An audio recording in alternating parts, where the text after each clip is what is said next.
Hey, happy June 2nd, everyone. Welcome to the Common Good Podcast. It's a Thursday, June 2nd, 2022. And on Thursdays, we talk about all things, I guess, theoretical in some ways, like the economy and astrophysics. Often we have astrophysicist Paul Wallace with us today. He'll be on next week. But today we're going to talk about the economy and the impact of inflation and really trying to answer this question. With inflation being what it is, I think is, inarguably true that inflation is on the rise in the U.S. Why is there so much money and so few workers? This is the confusing conundrum that we find ourselves in. And are people really feeling the impact of inflation in the way that a lot of our politics wants to suggest they are? So this could be our conversation for today. Yeah. But first off, more important things. Lovely weather in the city of Minneapolis today. 74 degrees, sunny, light breezes. Oh boy, just a paradise of weather here in Minneapolis. I'm Doug Pagitt. And same right over here. Just is that right? Across the lake and a little to the south. Beautiful day. Wow. Well, good. The skies have cleared. In economics, it doesn't feel like the skies have cleared. There's all kinds of worry about this. And, we talk about politics and faith voters and people caring about the common good.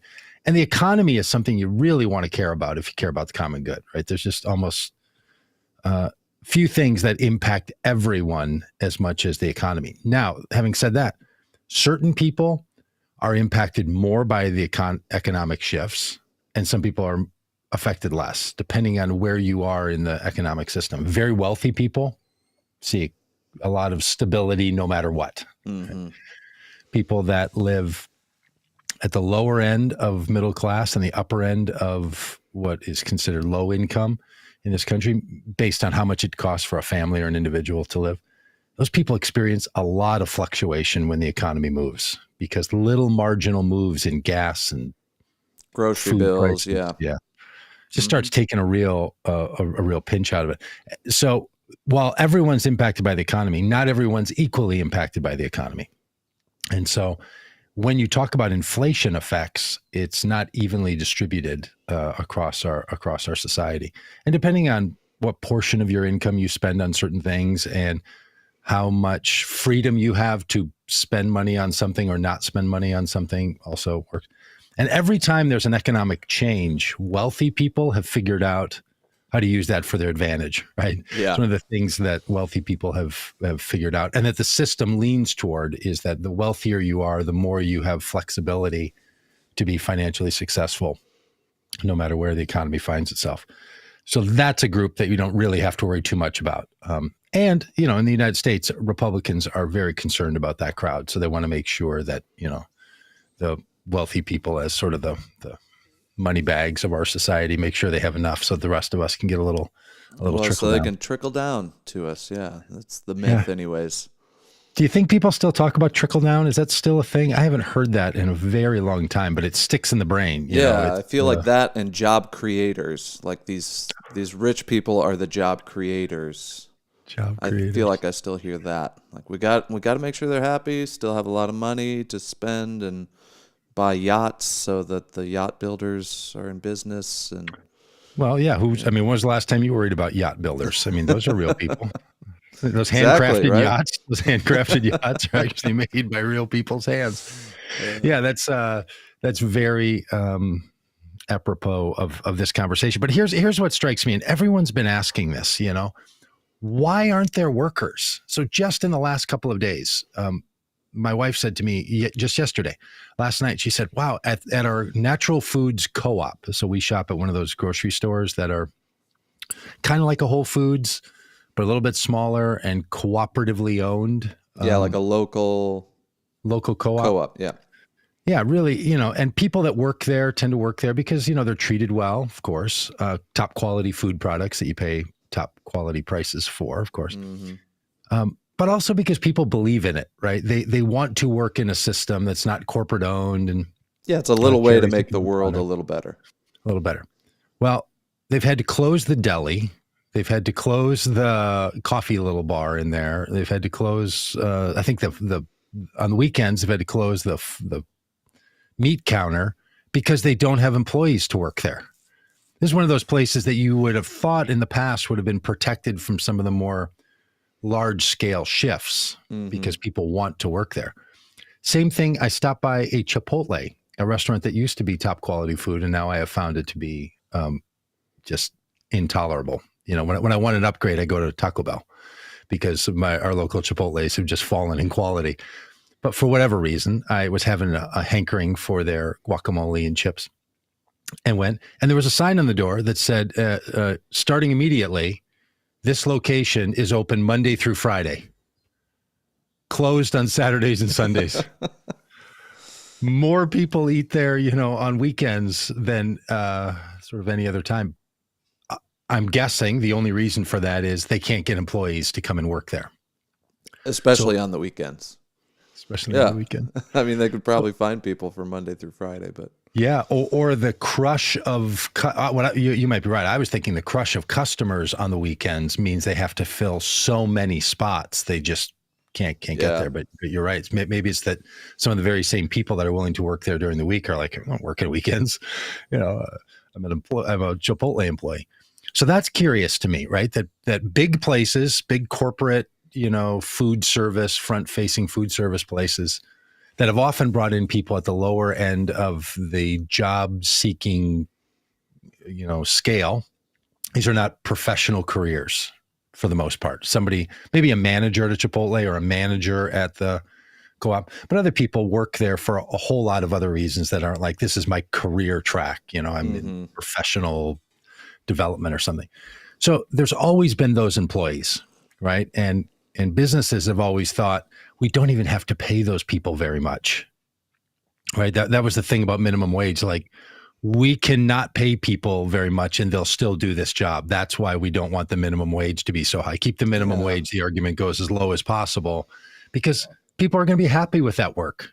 Right. It's kids going to school. It's summer jobs. It's, people in between something and they're doing something else, whatever it is. Same thing with trying to get a ride in an Uber or a Lyft. Very difficult. 20, 30-minute waits where I am when you put out an Uber call. People are like, there's just not drivers. So it is clear that whatever economic forces are at bay, there are not as many people working these kinds of jobs. And that's a big question, right? Why is inflation up? Meaning prices have gone up, meaning the demand. So it's either because demand is up for items or supply is down for items, or there's so much money in the economy that people are willing to spend more to buy or to have a service or something like that. It's got to be one of those, right? Those are the things that cause inflation. And joking at the beginning about, talking about, sort of things of theoretical economics. People don't really know what causes inflation. That's something that I've come to learn in the last 3 or 4 years, that people who study, economists who study inflation particularly, disagree with one another and often disagree with themselves about what causes inflation. Not totally sure what has caused it in the United States. I come from now the side that says it is the demand and supply side that creates inflation, not the amount of money in the economy. Joe Manchin thinks differently. A lot of Republicans think differently. Maybe a lot of other Democrats do as well, thinking that if the federal government puts too much money into the economy, that causes inflation. I think it's coming from other things. And our current inflation is being caused because we still don't have supply chain issues to the place where they should be. And corporations are jacking up prices in ways that they shouldn't. So anyway, that's what we're going to be talking about today. And it's just mired in confusion, and there's so many variables, so it's hard to sort it all out. Yeah. Do you have a sense, like, when you see prices going up? And I have to admit, I don't pay a lot of attention to fluctuations in prices, like at the grocery store. If I were on The Price is Right and you made me say, like, how much is the butter that I buy? I often try to avoid that action altogether. I'm not a good shopper at the grocery store, but I don't know how much milk is or butter. And I don't think I'm an elitist. It's just not the kind of thing I pay a lot of attention to. I know what other things cost, but not sort of the day-to-day staples of things. Do you keep track, Dan Deitrich? Are you somebody? I didn't used to, but now I'm like caught off guard when I'm like, this is twice the price as it was a couple years ago. An item at the grocery store, a loaf of gluten-free bread or whatever it is. It's like certain things that I haven't been paying attention to, now I have to, because maybe we can't get the organic. We got to get the cheap stuff, Yeah. I mean, maybe it's because I'm not the grocery shopper, and so I don't have a baseline to compare it to.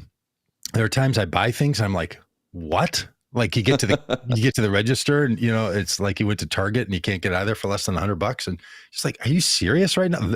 That stuff costs that much, right? But I can't really tell the onesies from the other. But I know a lot of people do, and apparently, and the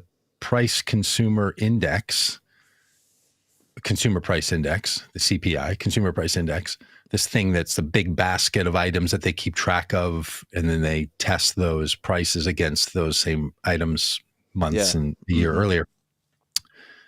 It's all going up. Things are just getting more expensive, and getting more expensive in a way that doesn't just follow your typical sort of cost of living increases, right?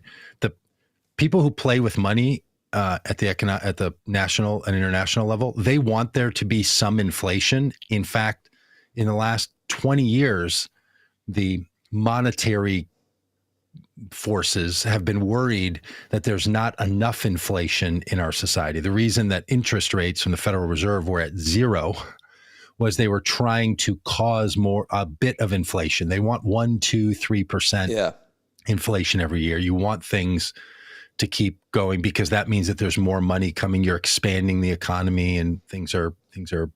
And deflation is actually even more dangerous. It's a real problem. Yeah. So they want some inflation. Our current inflation is up. I think it's at 4.5%, or did it peak? Was there a little blurb at 6 or 7%? Maybe somebody in the chat would. Current inflation? Already, yeah, like 7.5 is the latest that I saw. Well, we would love to have our economist Fadl back on, but he's over solving the economic crisis, or the climate crisis I think he's in Sweden or somewhere. So he is unavailable. But I have talked with him about this, and he has said, look, his view is that it is coming out of the COVID international shutdown that has caused these issues. That's what's caused it. That's his theory. Other people, Jerome Powell, who's the head of the Federal Reserve, says, no, it's not only that. It's also that too much money has been put into the economy, the deficit is too high, and supply chain is an issue. So would suggest that there's 3 issues. Maybe Fadl would agree, but order them differently in their level of impact. And the Biden administration has bought that line as well. That is these 3, and they're trying to work on those 3. But that doesn't explain why there was a crisis around baby formula, which was that a factory didn't follow the proper rules and the proper restrictions of producing baby formula, and factories had to shut down. And because our supply chain system worldwide, it runs on such tight margins, not financial margins, but production margins. It was a move way back, maybe the late 80s, early 90s, something called just-in-time production, meaning you're not going to produce product and then store it and then ship it to people out of your storage. You're going to create the production and shipment closer together, so you're saving a whole lot of money by not having to store things. It's probably a generally good idea if you're in business, right? Sort of on-demand production or something very close to it. But then what happens is that when something runs into a crisis, either huge demand or what happened to baby formula, a factory has to shut down. There's not enough of that product that's available. So there's a real danger in that kind of production. Yeah, and it's kind of rolling the dice and just hoping nothing goes wrong, because if something goes wrong, it shuts everything down. Yep. Yeah. Then people find themselves, without the product that they're going to need. Right. Having to airdrop baby formula from Germany, Yes, right.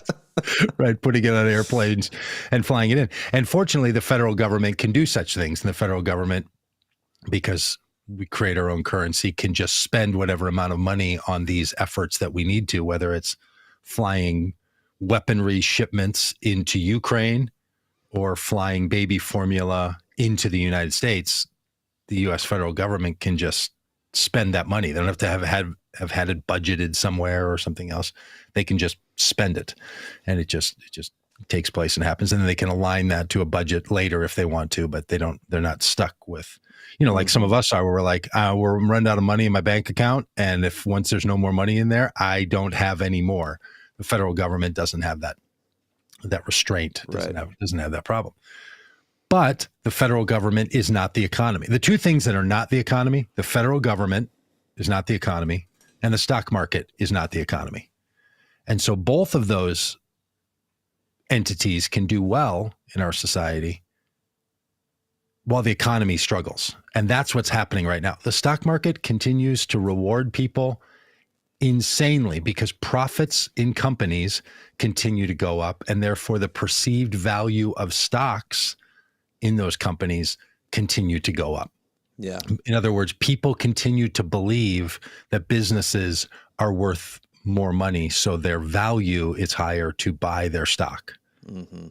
And I don't want to be pedantic here for people that don't understand this, but there is no correlation, between the amount of profits that a company earns and the valuation of their stock, right? Those two things they're not one-to-one. It's not like, oh, this is an extremely valuable company that makes a lot of profits every year, therefore its stock goes up. A lot of people sort of assume that's what it is. It's not actually how it works, because stocks that are sold, if you're going to buy a stock, or the stocks that are listed on the exchanges, that's the value that people who are looking to buy that stock are willing to pay for that stock. Mm-hmm. It's on the secondary market. The valuation of an initial sale of stock goes to the company. After that, the company's not making any money off those stock sales anymore. So if I own a stock in Apple Computer or Mattel, the toy company, and I sell that stock to you, Dan, Mattel doesn't make any money off of that. Right. You've told me that you're willing to pay more for my stock than I paid for it, so I'll sell it to you. And then I reap that benefit. And, if there's a processing fee or something else in the exchange of the sale, I make that. But that's because you've determined that you think that stock is worth money.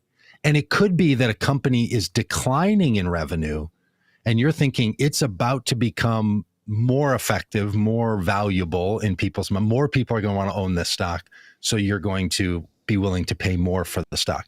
It's not a one-to-one, right? This is why companies like Amazon in their early days, people are like, why are people buying Amazon stock for all this money? They haven't made any money in 20 years, right? Mm-hmm. There was like 20 years, because it wasn't that Amazon was making a lot of money, therefore their stock value went up. It was people said, this thing is going to be valuable in the future, and I want in on it as early as I can get in on it. So the value of a company, how good it's doing, how much money it has, how much it can pay its employees, how good its product is not related one-to-one to the valuation of a stock. This is why the stock market is not the same thing as the economy or the health of businesses. So they're really different. They're different systems sort of altogether. And this is what's happening. There's so much money in the stock market. There's so much money from the federal government that came in form of relief via COVID, both in PPP loans and in personal money that was paid, and in the child earned tax credit that was paid out early. All of that investment that went from the federal government into the economy, that's put more money in people's bank accounts. So there's more money in the economy, and people have not had to work for it in the same way that they have in the past. And this is what's made it possible for there to be so much money, rising inflation, and not as many workers. How long can that last? How long should it last? Do we have an economy that's designed to work like that? That's what's not entirely true or entirely clear. is, can we function in an economy where that's what's happening? Yeah. And the tough part too is the Federal Reserve really doesn't have that many tools to address inflation other than the rate, the federal rate. And so everything, the old, if all you have is a hammer, everything looks like a nail. So all they can do is slam the brakes on the economy as a whole and reduce the amount of money that's flowing through everything, giving people less money to spend on things. And that's really not a great solution, right? Right. The problem is people don't have enough money to buy the things that are getting more expensive, and the solution is to give people less money. Yes. So that's what the Federal Reserve has to try to do, is say, okay, how do we slow down the growth in the economy we call inflation? How do we slow that? Well, if you start making things more expensive, that will slow down inflation. But that's also what inflation is things getting more expensive, right? So what they're having to do is to put the pressure on places in the economy, which is the borrowing of money. As it turns out, the United States economy is based on borrowing and debt. That's how it's designed. That's why the Federal Reserve, which gives a license to local banks to lend its money. So the Federal Reserve doesn't lend money to me and you and companies and businesses. A bank does that. And a bank gets a banking license from the Federal Reserve in order to take Federal Reserve dollars and distribute that into the economy. So what the Federal Reserve then can do is say, it's going to cost more money for you, First Corner Street Bank, to lend money to Dan and Doug's little project they want going, because we're going to charge you 1% interest or 2% interest or 5% interest, or what's been for a while, 0% interest. We're going to charge you some amount of money. Then you're going to have to pass that on to the Dan and Doug experiment. So if they're going to borrow money from you, then that's called prime. Then you're going to add money to that prime rate that they're charging. And the prime has been at 0.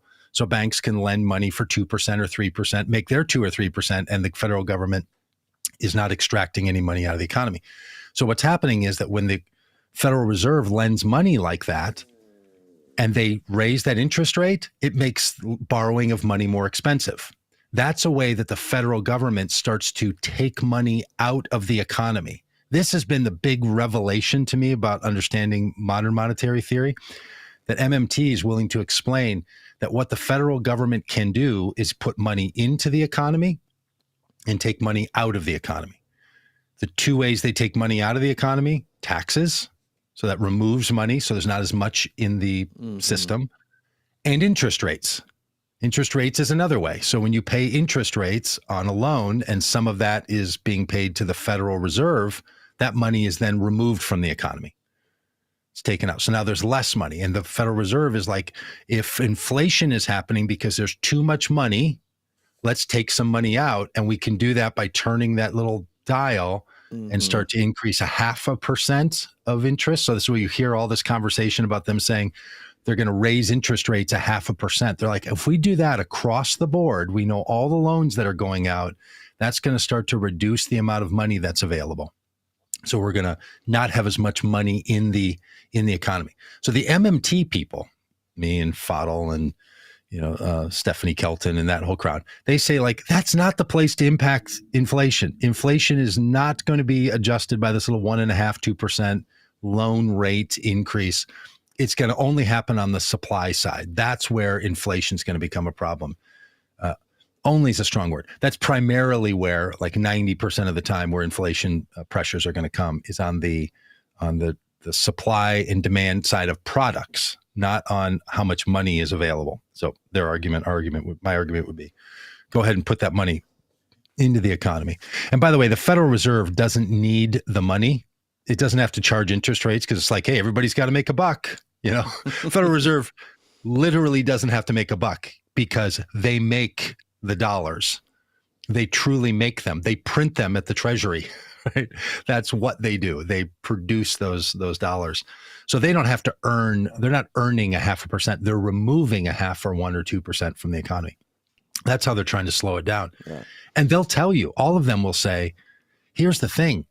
We don't know how long it's going to take for that action to have impact in the economy. It could be 6 months. It could be 12 months, 18 months. 2 years. Yeah. It could be never. We don't know how this works. We don't know how this change impacts the economy. We don't know. And some people are even like, it doesn't work at all. All this stuff you're doing, it just is not, it's, you know, it's a sleight of hand trick. It's an accounting trick. It's not really impacting the economy. So that's what makes all of this so sophisticated and so complicated. So what can a president do about it? Or what can Congress do about it? What can the Federal Reserve do about it?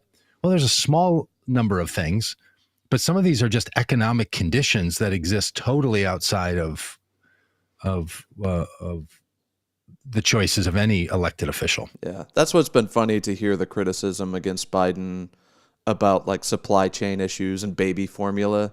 It's like, what do you want the president to do about the baby formula? Do you want the president to take over the factories that make the baby formula? Do you want to socialize all baby formula? Do you want to socialize the supply chain? Because I don't think Republicans are into that. I might be, but yes. Well, it's funny. That is what they say. That's the argument that comes up then is, hey, he needs to do more and to make this. And then when you're like, well, what about this? They're like, yeah, then he should do that. And you tend to think Republicans would say, no, we don't want the federal government taking control of factories. Well, if there's a problem, we do. You know, if our babies aren't getting formula, then yes, all of a sudden it rises to the occasion. Yeah. Yeah. And look, I don't want the federal government having to be encumbered with running a baby formula factory. That's ridiculous. It's not what they're good at. There's other people that are really good at running baby formula factories. They should be the ones running baby formula factories. Apparently they're not in charge of running the baby formula factories currently. So that's a problem. Until they're not good at running the baby formula factories. Right. Right. And I think this is true. That the problems in this baby formula factory was that they didn't follow the proper regulations that the federal government can put on people who are producing a consumable food item in the United States. And that's what caused the problem. So much to the chagrin of many conservatives, social conservatives and libertarian side of the Republican Party, they would say, too much regulation is what's hurting the U.S. economy. Yeah, is that right? Is that what's happening now? There's too much regulation that's keeping the baby formula safe. I think there's too much of that. That's a little hard to. That's a little rich for them to suggest. Well, it's a very active chat today. Thanks to everyone in the chat. Krista says the rich have become so sickeningly rich that money is parked. It's not being spent in the economy. It's sitting in billionaires' accounts. I think that's really accurate. It's not trickling down like we were promised it would. When the rich get richer, they're not creating more jobs. They're not spending it in ways that lift the poor out of poverty. It's just sitting in their bank accounts. And there is so much money sitting in bank accounts in the United States and offshore. And there was a big push. The Trump failed administration tried to push money from offshore into the United States. The Biden administration is doing a better job of that, of incentivizing people to do so and de-incentivizing them to not do so, right? So carrot and stick. They've been trying both of these to be sure that money comes into the United States economy and has to be spent and has to be used, because the purpose of the federal government producing dollars, giving banks loans to lend out that money and allowing people to reap profits is to keep the whole economic system flowing and working. And when they don't do that and people take their money out, they're actually violating the deal. That's not what they're supposed to be doing. Businesses, companies are supposed to be investing that money. And the belief was that wealthy people couldn't keep all their money just sitting on the sideline, as Krista said. The assumption for a long time was, well, they wouldn't want to do that, first of all, and they can't do that because we're going to make a system that just doesn't make that possible. But those folks have figured out all kinds of ways to move that money around, partially because in the United States, in our tax code, we don't tax wealth. In other words, we don't remove money via taxes from the wealth that you own. We only tax earnings. Mm-hmm. So if you invest in a business or get a dividend or something, that can be taxed. If you are paid a wage, that can be taxed. But a whole lot of other places where you're just earning value, you're earning stock dollars, and you're moving those proceeds, that's not taxed at all. This is one of the big things, is what a lot of the Democrats were talking about, was changing the tax code away from rate of taxation on income and move it to some kind of a wealth tax. It's often called a minimum wealth tax. There's some minimum amount that, based on your evaluated wealth for you or a company or a foundation, that money is going to be subjected to the United States federal government being able to remove some of it from the economy and to put it back and to get it out of the economy to keep the economy moving. We don't have anything like that. Wealth is not taxed in this country. Only the exchange of money is taxed, and then not even all those exchanges are taxed. Yeah. People have found ways to work around it. But again, I just want to stress, the way the economy works is the federal government's deficit is not a deficit in the sense that the federal government doesn't have money. It's a deficit. The deficit is the difference between the amount of money the federal government has produced and printed through the Federal Reserve and the Treasury, and the amount of money that's come out in taxes. That number is the deficit. I should be more clear. Money that has come out through taxes and other means like interest rates and other things. So money that's been taken out of the economy versus the amount of money that's been produced by the Treasury and put into the economy over the history of the United States. How much has been generated? How much money have we made as a Federal Reserve? And how much money has come out in taxes? The difference is called the deficit. So it's not a deficit in the sense that you and I would have a financial deficit. It's a different kind of deficit. So why would the government want to take money out? That becomes a real question for people. Well, why would we do this at all? Well, it's to make sure that there's not too much money in the economy, that it's not metaphorically overheating and people have too much available to them, wanting to slow down what's happening right now. That's the theory. But the bigger problem is there just isn't enough stuff, and that's what's causing the prices to go up. Yeah. And maybe it's demand. Maybe it's a lot of people did repairs to their house. You've done a very nice remodel on your bathroom, which I hope it went well with the plumber yesterday. Was everything? Plumber fixed everything. Yeah. Yeah. Great. Everything's settled. So, I've got a guy in my backyard right now painting my garage. So people are like, hey, I'm going to spend some money. I'm going to go to, Sherwin-Williams today and buy $153 worth of paint and paint supplies to finish up painting my garage. And that's spurring on purchase of paint and plumber's work and plumber's supplies and all this stuff. So many people have been doing that over the last 2.5 years during the pandemic because they realized this is the time to get that done, that it's causing all kinds of increases in construction. And then there's not enough workers. Yeah, especially in these skilled labor areas like plumbers, electricians, contractors. You're looking months out for a lot of this work, or you're paying exorbitant fees to get an emergency job done.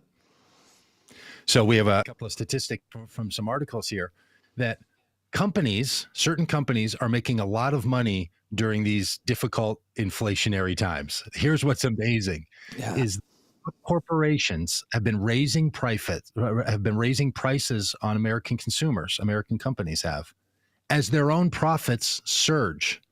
So they're just making more and more. This is from The Guardian, that The Guardian finds that U.S. Commerce Department data shows that corporate profits rose 35% in the last year and at their highest level since 1950.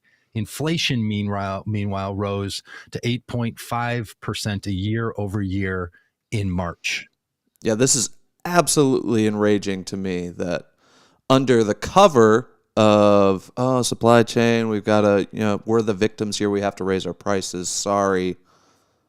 They're raking in just record profits and not just passing along the cost to the consumer, but doubling that, tripling that, 35% more. Some of these, we'll bring up a graph here.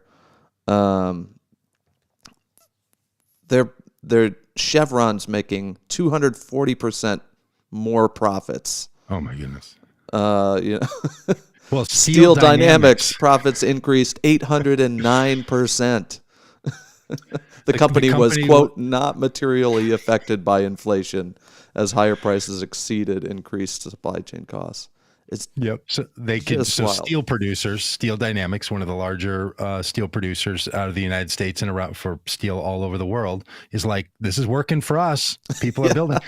And look, some of that is because, rightly so, the Biden administration has figured out how to make infrastructure a reality. And there's been $1 trillion invested over the next number of years into infrastructure. You know what they're going to use? Steel. A lot of steel to replace bridges. So companies like that are just going to continue to make profits hand over fist. For all the people who say they don't want the government picking winners and losers, it's inevitable that the government's going to pick winners and losers. There's just no way around it. They're going to have to, because that's how it goes. But Nike is not one of those. Nike's profits increased 53% by higher prices, offset by supply chain and inflationary cost increases. And Dr. Pepper has significant pricing actions and productivity outpaced inflation costs, leading to a 83% profit jump. So some of this is explainable, like, we're going to spend money on infrastructure. Of course, Steel Dynamics maybe is in that space. Maybe Chevron is related, and their 240% is related to global issues of gas shortages and so on. But probably not, because fertilizer companies and Nike and Keurig Dr. Pepper, which I do own a Keurig, so maybe I've been contributing to their 83% profits. But it's just top quality coffee served in very well. And then to get to your beloved Chipotle here, they have increased their profits by 86%. And this is a quote from the CEO: "We're pretty fortunate with the pricing power we have." This is a quote. "So we have more room to take the price as we need to. We see no resistance to date with the levels that we're currently at." So they're just saying, hey, it turns out we can jack up the prices as high as we want. And nobody cares. And somehow they still can't afford to pay workers enough to show up on the weekends. At the Chipotle right here on the skirts of Minneapolis, lots of people around. And Kellogg's the same way, 54% growth that they saw. Most of our, if not all of our, next sales growth for 2022 would be driven by a price/mix. In other words, they're going to raise prices. Not going to raise prices because things are getting more expensive. They're going to raise prices to increase their profits. 54%. Look, should companies make a profit? For sure. Should companies have to deal with the pressures of economics and federal responses to that? Absolutely. That's how it goes. No, I personally don't begrudge companies for figuring out how to make a profit. But when you're complaining about inflation and want to only blame the federal government's response, and then you see massive movements of companies like this that are making enormous profits, you then have to ask yourself, maybe all of this inflation is partially related to us not being able to get the products that we need to get because some things are backed up. And some of it is because companies have figured out that we're just going to keep driving prices up because, as it turns out, people don't have another choice, or they choose not to make another choice. They've got the advantage, on their side. Yeah, it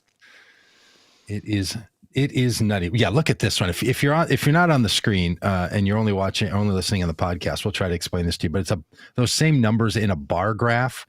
And man, it is something. Albertsons Food and Grocery, big in the South in Texas. I lived in Texas. Albertson was sort of the big grocery store chain down there. 671% profits over the last quarter this quarter over the last 2 years projections. Amazon 333, Chevron the Pulte Group. I don't know what that is. It must be Pulte Home Construction.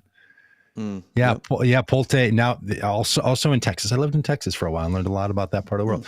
Texas, lots of housing being built by Pulte. So they have huge subdivisions. When we were there in the late 90s, like they'd be building 500 home subdivisions, like little cities. It was unbelievable what they were doing. As we mentioned, Dr. Pepper and Hershey and ADM and Nike, and just the median of 100 companies analyzed in this report, the median increase in profits was 49% of the 100 companies. So yeah, of course, Steel Dynamics at 8 or 900% increase, outrageous. Albertsons at 671, outside the norm. But you're talking about, up 50% is the median. 50% of the companies saw more than 50% increase in their profits. Yeah, and then to contrast that with the U.S. median wage increase is 1.6%. Oh my goodness, look at that. So this whole argument that, well, we had to pay workers more and that's driving up costs, and you're paying workers 1.6% more. Yes. And you're raking in huge profits. In a time when everyone's been worried that, so worried that the economy was going to crash for businesses, that lots of money was pumped in to protect businesses. And yet now 2 years out, because now we're in May, or June now of 2022. So we're just about 2 years from the deep impact of the economies having to adjust to a point that felt like it was nearly a shutdown, and malls and a lot of these places were closing, and, you couldn't get any work done. And yet now 2 years later, these places are reaping 50% profit. So it's a lot. Okay. So what else is going into this? Well, not having enough workers is something that's happening. And the fact that these are mixed, right? That we have so much so many jobs unfulfilled. I was mentioning to a friend of mine the other day, and he thinks maybe I'm a little heavy-handed on the immigration question. I said, well, you're not going to want to hear this, but a lot of the reason that we see a shortage in workers is because of immigration. He's like, oh, come on. You cannot blame not having enough workers at, fill in the blank store or company because of illegal immigration. I said, no, it's not just illegal immigration, not even primarily illegal immigration. Immigration overall. The Trump administration made a serious dent in the number of people who were allowed to come in the United States with an H1B1 virus, H1B1 visa. And to come in with that visa, which allows them to work, was cut dramatically. And then, of course, COVID cut it again. So we are now experiencing this great little headline from Money Watch is America's labor shortage is actually an immigrant shortage. 2 million people short in our because there's 2 million less immigrants in our country has meant 2 million less workers in the economic pool of workers in the United States. That's a really big deal. In other words, we need immigrants in this country. They're a crucial part of making sure that we have enough workers. And you'd be shocked at the kinds of jobs that people who don't have their permanent residency or citizenship in the United States do in our society. It's not just the people who pick your tomatoes. I mean, that is a real thing, that the food commodity side of production is suffering because there's not enough immigrants, but it's also across the board on so many places. I stayed in a Hampton Inn a couple of times over the last few days, and people at the Hampton Inn, when you check in, say to you, hey, we now only clean rooms on request, and you have to put that request in 24 hours ahead. So basically, we're going to put a bunch of towels in your room, and the sheets you get when you check in, those are the sheets you're going to have on your bed when you check out, and no more of this like keeping up. And you ask them, well, why is that? And they'll say, we just don't have enough people working in our hotel. We don't have enough of those workers across the board. And so it's not just, hey, I can't get Chipotle on the weekends and I don't get fresh towels. Wow.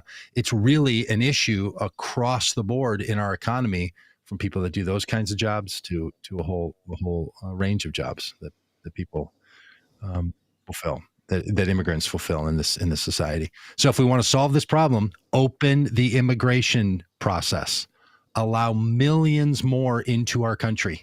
Mm-hmm. We don't allow, I'm getting preachy. We don't allow enough immigrants in our country as it is before this issue of the Trump administration and COVID. We weren't allowing enough people in. We need to allow millions more in the United States every year. And we need to allow those people not only to be on work visas, which means they're not planning to be permanent residents or citizens. We need to increase that number, and we need to increase the number of people who want to be citizens and want to be permanent residents of the United States. Because what makes our economy better is when our economy is growing. Let millions of people into the United States and it will grow the economy. Go to every small town in America that sees itself in a decline and ask yourself if having 3,000 more people in that town wouldn't be better for that town. Of course it would. Right. Yeah, more people that work hard. More people producing more goods, more people buying more goods, paying local taxes, more students in schools, which gives more money for the schools. Doing all the things. What doesn't it do? I get it. Some people say, well, these are people who are just going to take from our social systems. It actually works the other way. Mm-hmm. Rob Ryerson, our political director here and Tuesday co-host, put out a little meme yesterday that he made up that said, you have heard it said, this was about gun violence, you have heard it said that, the way to stop a bad guy with a gun is a good guy with a gun. You've heard it said, but I say to you, have you seen the numbers? Which is a play on Jesus's phrase. And I was like, we got to apply that to a whole lot of things and start putting that message out, because the same thing on this. People are like, well, if we let all these people that don't live in the United States in as immigrants, they're just going to cost us money. I know you've heard that said, but I say to you, have you looked at the numbers? It doesn't work that way. Right. They actually increase the amount of money in the social supporting funds in towns and states and nationally. They're a benefit to those systems, not a distraction or a reduction from them. Right. It's just incredible. And I know it's hard for people to understand that, but that's how it actually works. Which is why towns along the border that we visited on our cycling trip were like, no, we have to open this border so that our economies can survive here. We talked to towns that considered themselves connected but divided by this arbitrary border. And the Title 42 shutdown was just wreaking havoc in their local economies.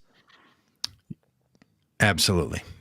And as it turns out, more people born in Mexico live in the city of Chicago than live in the state of Arizona. Wrap your head around that for a minute. That not only do these people that you're talking about who were born in Mexico and then are living and working in the United States benefit the towns and the states along the border, but they also impact states all over the country. Every state is made better by immigrants, especially on these issues of economics that we're talking about. They're economic drivers. They produce more benefit to the United States economy than they take from it. And so you start saying to yourself, okay, what's going on with inflation? Well, it's a lot. There are a lot of things going on with inflation. And is it any one particular circumstance? No. Is it the conflation of a number of things? Yes. Are these going to pass? I sure hope so. The Biden administration is doing all they can to straighten out the mess on immigration that the Trump administration created. So hopefully in 2 and 3 and 4 years from now, those pressures are going to be lifted and we're going to have the number of workers we need from other countries in the United States. Not only workers, but also producers and buyers and, customers and so on. And supply chain issues that are still being severely restricted because of COVID around the world. Like here in the US, we're sort of acting like we're all done with it, but globally, it still is having great impact.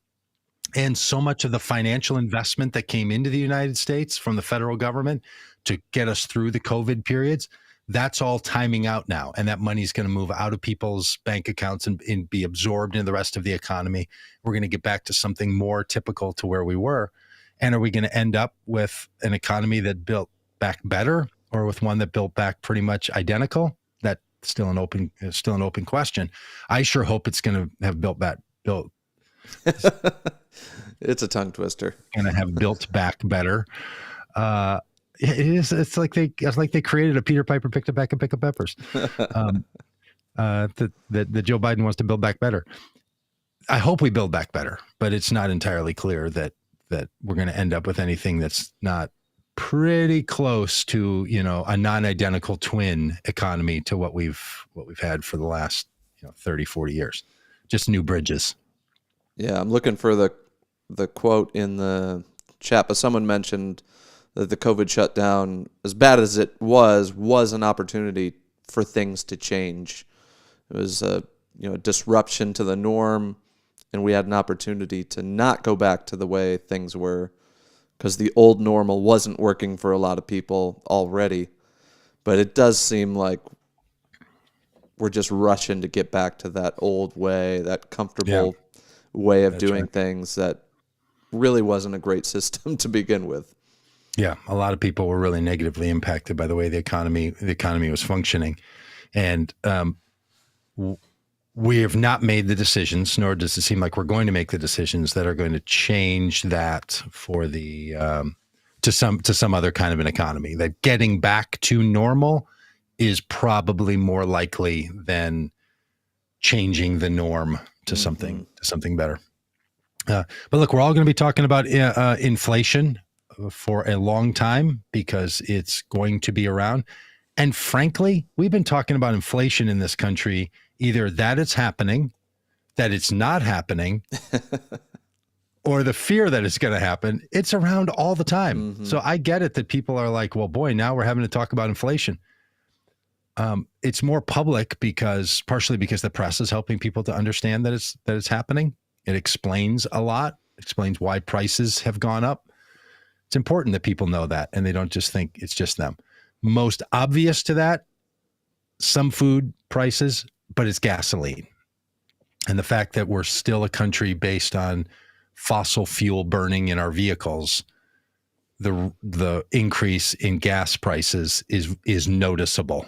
And that's one of the places where I do think people, regardless if you're closer to me not paying attention to how much milk costs, or somebody like you who does know the price of gluten-free bread, and why is something more expensive when it doesn't include as many ingredients? Also confusing. But anyway, we do pay attention to gas prices because somehow you're just sitting there and you're watching that pump go, and you're like, hold on a minute, $68? Yeah, if they did that with slices of bread as you get your loaf. Still have never found an adequate answer as to why, of all the consumer products, gasoline is one that moves on a daily basis as a commodity.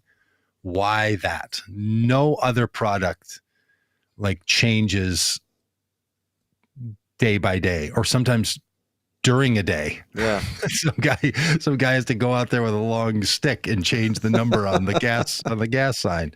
What on earth is going on, and why is that happening? I'm not entirely sure why that's happening. So maybe somebody knows the answer to that and would be helpful. But we've just chosen for that to be the case. Side note, turns out fueling stations, superettes or gas stations, they don't make their money off the sale of the gasoline. They make their money off the things you buy inside the store. Did you know there's that? Hardly any margin for them in the selling of the gasoline. Yeah. It's either auto repair. So these places used to have a car shop connected to them. Then they got away from car shops and went to a superette and are now in the grocery business and the high price grocery business, like small package things that are of a higher cost. That's where they make their money. So when you see this increase, it's going to someone. It's not costing oil refineries and oil producing countries like the United States or Saudi Arabia or Russia, not costing them more money to extract the oil and to refine it. Those are not where the costs are coming from. It's coming because they're just selling it for more money. There literally is a cartel making decisions about how much gas is going to be, and they've decided on a magical number of $100 US per barrel. And if it goes above that, people freak out. And if it's too far below that, people feel like there's not enough profit. So they try to find some space in between there. And every once in a while, all these oil producing countries want to increase the price per barrel of oil to make a bunch of profits, and then they'll let it back down so people stop freaking out, and then they'll just profit rise and fall all the time. That's all they're doing. Yeah. But they're never not making money too. It's not like when prices go down, they're like, "Oh, we're really hurting." That's right. Yeah, they're still making money when they're not making as much money. Yeah. Right. They're still breaking it. And look, the oil companies will say, "Hey, look, no, that's not true. It costs us a lot of money to go pursue new oil. It costs us a lot of money to keep up. There's a lot of costs involved. It's really expensive to continually lobby the federal government It's expensive. It's expensive to pollute the planet and get the government to not regulate you. It doesn't come free. You don't just get to do that. That's tough living. I mean, they sure there are costs. Of course there are. But oil has been a very lucrative business. And if we move then to something that had renewables, so say wind, solar, hydro, jet stream, which is my favorite renewable. You know about that whole thing? They're talking about putting some kind of power generator devices in the jet stream, because the jet stream never stops moving. Yeah, it's not like local wind on the ground where you can just have a calm day. Yeah, which again, try to understand what wind is. Just have a climate person explain to you what wind is, and watch it blow your mind. Still not sure about clouds. You know, you just think the things we just are like, oh no, it's just windy. Well, what is wind? Well, it's air being moved by pressure. So that comes and goes and changes and moves different directions and yada yada yada. The jet stream, that thing just keeps moving all the time. So that's one of the places where they're really trying to figure out how to have consistent, so you don't get this stuff about like, what about a cloudy day? What about a day when it doesn't rain or the wind doesn't blow? All this, because our current problem is in renewables, there's no way to store energy that's reasonable. They're also working on that. Big, huge salt mines that store energy as a huge battery. Like in Nevada and Idaho, they're working on these big salt fields, and that's where they're going to store it. Because the problem is you produce a whole bunch of energy and you just literally have to, the reason it runs on those lines all the time and they're crackling and everything is because once you start making energy and moving those electrons the way we do, it just has to go right away, and it has to be coming into people's houses or it's gone. There's no storage of it. Mm-hmm. And we don't have large enough. That's why fossil fuels are so useful, because you can hold them and then burn them when you need the energy. So that's what companies are doing all the time. And we've decided in this country to not use nuclear reactors as energy, which, I mean, we're still doing it, but not as much. Yeah. Not as a primary source, like the amount of energy that comes from nuclear power plants, which had those been able to make safe power, we could have solved a whole lot of climate issues a whole lot faster.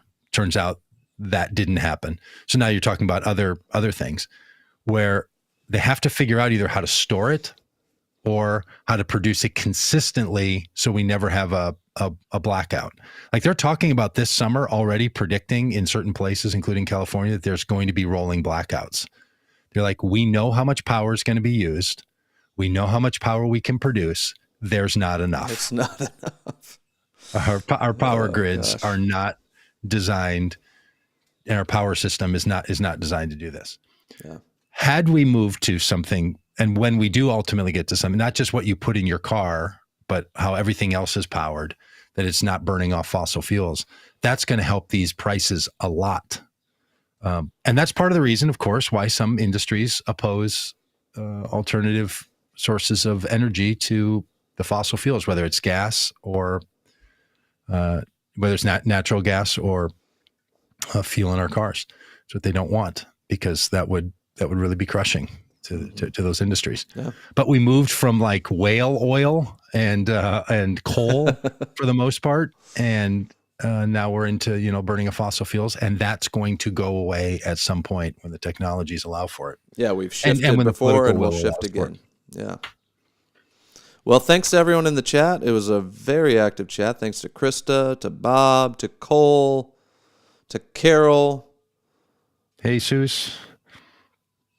Yeah. James. Wow. A lot going on. James. Yeah, thanks for hanging with us, and thanks for chatting it up. Barbara. JK has a great phrase. Trump appointees at the Fed have deliberately screwed the economy. I agree. I think that's true. I think their choices they made certainly did that. Yeah. So thanks everyone for all the great comments. Sometimes we wonder when we talk about science and economics if people care about it, but we're glad you do. Yeah. Thanks for sticking around. All right, friends. Hey, we'll talk to you soon.